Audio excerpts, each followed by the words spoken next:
Prosperity TV shit, Prosperity Entertainment shit, man. We had a very successful episode 2 weeks ago. Cleared 2,000 views. You know what I mean? I took the week off because I was busy. I told you I was gonna be back in the field today. I'm back in the field. We live from the whip. I just bought one of the little jumps you put in the AC bit. You feel me? So we here, man. We're gonna do the first parts of the show here from the whip, just like this. I'm excited. You know what I'm saying? I'm glad to be back in my element. Glad to be back on the platform, popping shit the way shit needs to be popped. Boom. Let's get into it.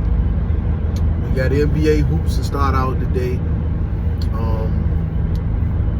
Unfortunately, no play that I really want to talk about. I'm going to get into the 65 game rule and what that means for a lot of our candidates for our major award winners and some of our less major awards. But first and foremost, this shit's been eating at my conscience for days. That goddamn Patrick Beverly. Yeah. Starting off the show with him. Two things, man. Him versus D Wade, him versus Matt Barnes, man. And I you know what's crazy? When I first started this platform, I tried to avoid covering one man versus another. But look, conflict needs to be analyzed and needs to be broken down. That's what the world needs. That's what the community, the sports community, definitely needs. So, F it, we gonna rock out. We gonna start with Pat and D Wade.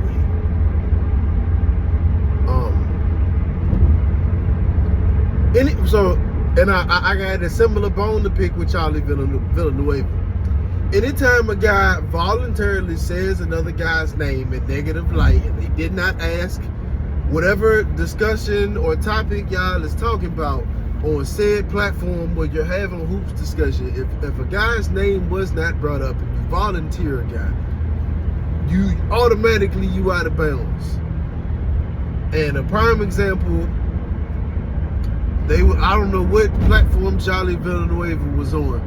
They was talking point guards though. Rajon Rondo's name was being said. His name was being used in the theme. But in order for Charlie Villanueva to make his point about a Rajon Rondo, he had to shit on Dame Lillard. And I just feel as though if you know who you are, what kind of voice you got, and what platform you on, you can't say that's barbershop talk. You're not in the barbershop, and niggas don't record barbershop talk. See what I'm saying? Little old me, I can volunteer whoever's name about whatever. Don't nobody give a fuck about what I got to say like that. I didn't play in the league. You did. So Pat, same situation. If I want to volunteer D Wade's name to try and make an argument for James Harden, don't nobody care what little old me is saying. I ain't playing in the league. No one cares to that extent. And if they do, it's all credit be to content and nothing else. Pat, you was in the league. And to make matters worse, you from Chicago. It don't make no sense for you to say that man's name. If you not showing homage, you ain't showing love. It don't make no sense for you to say that man's name. I'm gonna keep it funky with you. You can make an argument. There's so many other guys that you can use to make an argument for James Harden. We got Ray Allen. We just talking about shooting guards though, y'all. We got Ray Allen. You know what I mean? Of like D Wade is the epitome of modern day shooting guard along with Cole. Why are you saying James is that? But there's a lot of other names you could have used to make your point, G. Manu Ginobili. It was not that many. Two guards in particular wasn't that many. I give you that. But you from the same city as this man, bro. You said that this is a Hall of Famer. like 2 years and he was retired out the league, he in the Hall of Fame. This is a champion. This is a Finals MVP winner. Why? And you talking about a 3-point shot, bro? You was barely a better shooter than Dwayne. If we gonna keep it funky, barely. If Dwayne shot a 29, would you shoot a 32.5, a 32? If you shot a 33, it's probably inflated from seasons you played 55 games or less. You was not that great of a shooter. You was average at best. And you were an average shooter, I'd probably say, for 6 or 7 seasons or so out of however many years you played. But, you know, for a guy who does not have a bag, does not distribute the rock at high volume, and does not put his teammates in position to succeed with putting the ball in the basket, it's no offense initiator whatsoever, really, unless he's just got pure garbage in front of him. I mean, you a 3-and-D guard, and you are barely getting a 3-and-D guard status, but being an average shooter for 6 seasons or more, I will grant you that. But please believe that is much, much different than you being a number 1 option for almost a decade and being a number 2 or number 3 option on one of the highest scoring teams and one of the best teams in the league for almost a 5-year stretch, and you shooting a 28 or 29%. You want to talk about the rest of those points that go inside of the 3-point line that he's cashing about 24, 25 a game on? Probably at a 53.5, 54% clip. You want to talk about that? You want to talk about the free throw line statistics? Because if you really want someone to say you was a better shooter, you would have pointed to the free throw line. That's where a real shooter gets his rocks off at. You know what I mean? Shit go how it go during the game, even the NBA game. Shit go how it go. That's why I said, to hell with it. You was an average shooter for 6 seasons. I'm going to give you that. You was 3-and-D point guard. You was an average shooter, though. Your free throws dwindled between 78 82%. If I'm wrong, I will get on here and clarify that I'm wrong. But that's what shooters, in my experience, use to gauge who's the better shooter. And D-Wade honestly did not shoot free throws to my liking neither, so I'm not going to sit here and act like you don't got a point. But we got to put some more respect on our legends' names. That's a legend, Hall of Famer, fellow Chicago, and you know what I'm saying? You should have spared him. Should have said Cole's name. Fuck it. No harm, no foul. It's not true, but if you got to get clicks to make an argument, say anybody else's name, honestly. Because now you on the shit list for life. And rightfully so. Shit, man. That's all right. Don't worry. I got more. So, now we got Pat versus Matt Barnes, which is equally as ridiculous as Pat versus D-Wade. Again, another scenario where you should not, what good reason do you have to be saying this man's name? Why did you voluntarily say this man's name? It's another one. What for? You know what I mean? What are we accomplishing by doing this? And the answer is absolutely nothing. Like Matt, I saw what Matt stated this morning. Matt said, bro, we both journeymen. You know what I mean? We both role player journeymen. What are we discussing when you trying to say there is nothing in basketball I did better than you? Negro, you was a journeyman role player just like me. But I'm a fan, so I can go ahead and get deeper into detail. It's worth my time to get deeper into detail. Fuck it. Let's talk about it. Nigga, give me Matt Barnes.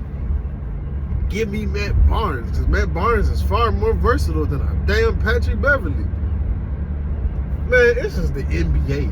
Patrick Beverly has got 19 to 26 nights out the season. Patrick Beverly is going to be barbecue chicken. He's facing top-tier talent. 19 to 26 games out of the season for sure. Lock that in. He's facing top-tier talent at the point guard position. Shorty's going to be barbecue chicken for at least that stretch, if not more, because he's old now.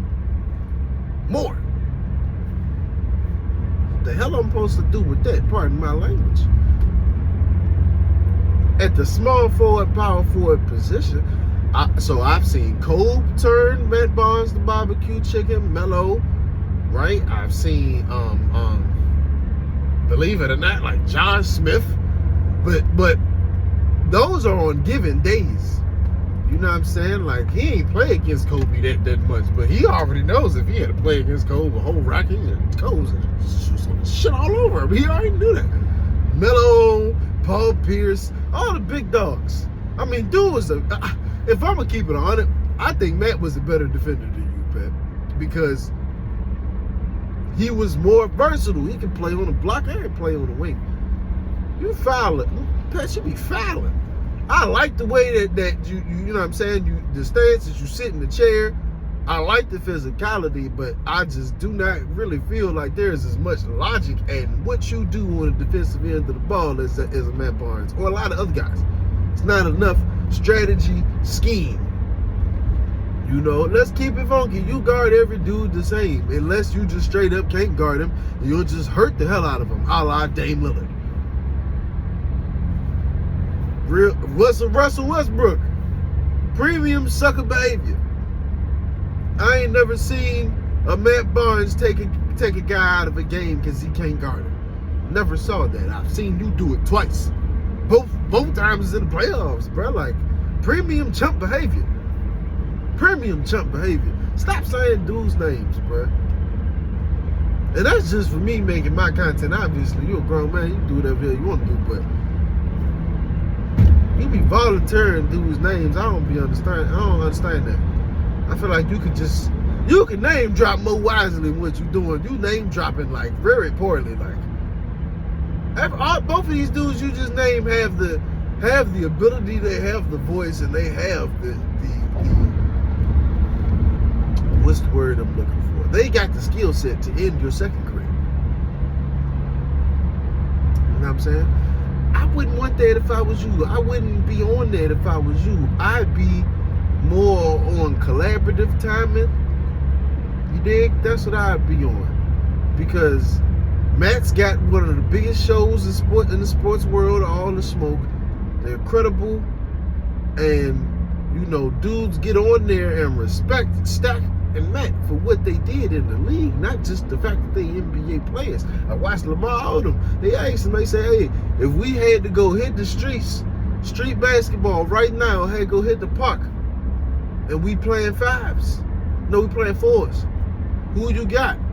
Lamar Odom said, young, give me Kobe, and give me y'all too. Give me Steven Jackson, give me Matt Barnes. We not gonna lose. Who's saying that about you? Why coming on your platform saying that about you, Brendan? You ain't respecting your platform like that. You was in Philly. I remember you was in Philly. I showed love to your show when I was on Roku. You was in Philly, and you was doing your show. They say that's part of the reason you got cut out there. You wasn't focused. I don't agree with that. But you enforce that kind of negative banter that's around your name when you behave the way that you behaving. There's no reason to go there. You know, if somebody's name is already being used for a topic, a theme, no harm, no foul. Volunteering names and legends, or in layman's terms, volunteering names of real niggas, no good.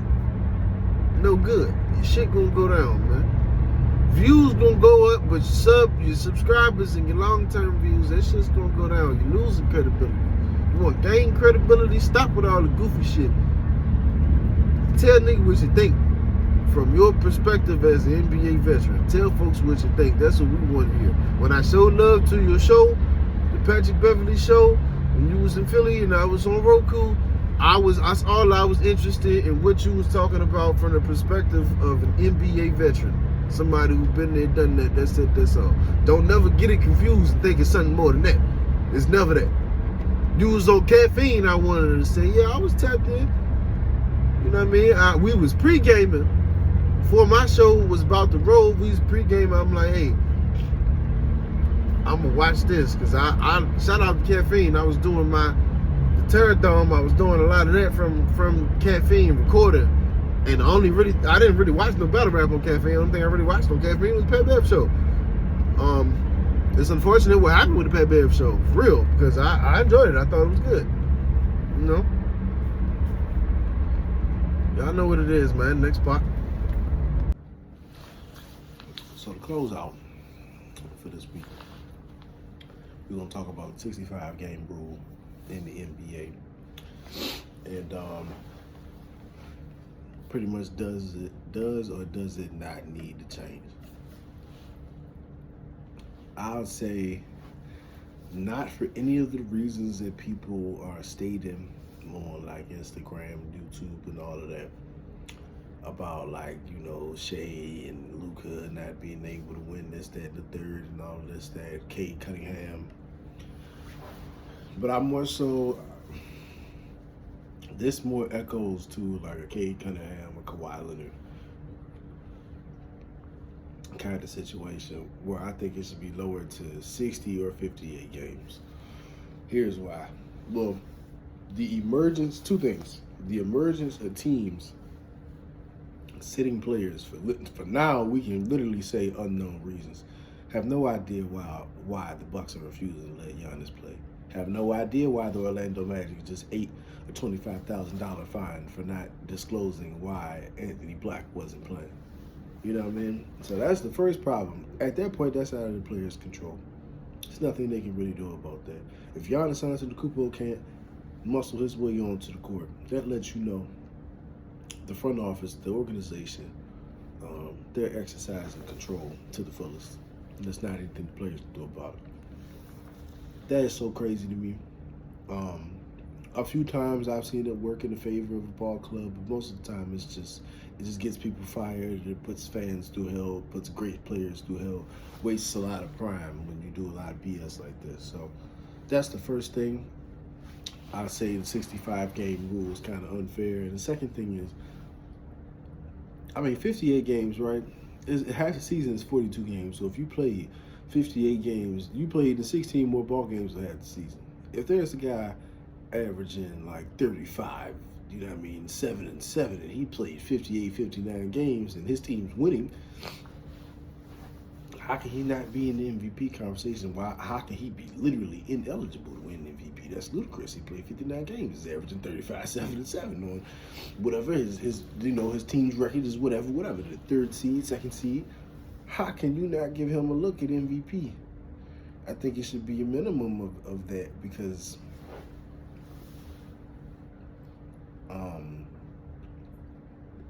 credit availability was worth more when the game was being played more authentically. Now availability has a lot of different meanings today. Like, there are guys that are available that are being denied an opportunity to play. You know what I mean? So it's like, it's that, and then dudes come back in the middle of the season and they turn things around for a ball club, put up crazy numbers, so they come back towards the end, whatever the case may be, or they miss games in and out, but ultimately they were just right there. Like, it's a lot of cases that can be made in situations like these, where you've got a lot of star players who are in contention to win big-time awards and missing games. I think 60 would probably be more comfortable to start. But they should look into it, though. It's definitely worth looking into. The problem with the teams and organizations denying players the right to play and kind of playing little deviant games with that's going to take years to fix. So, like, you can fix this issue with the 65 game rule. That's a lot easier of a fix than it's going to be addressing the league as a whole, for sure. So, I think, 58 games, 60 games, I think that's fair, man. I'm hoping to do another big week this week, bro. Shit, we'll be back. Y'all know what it is.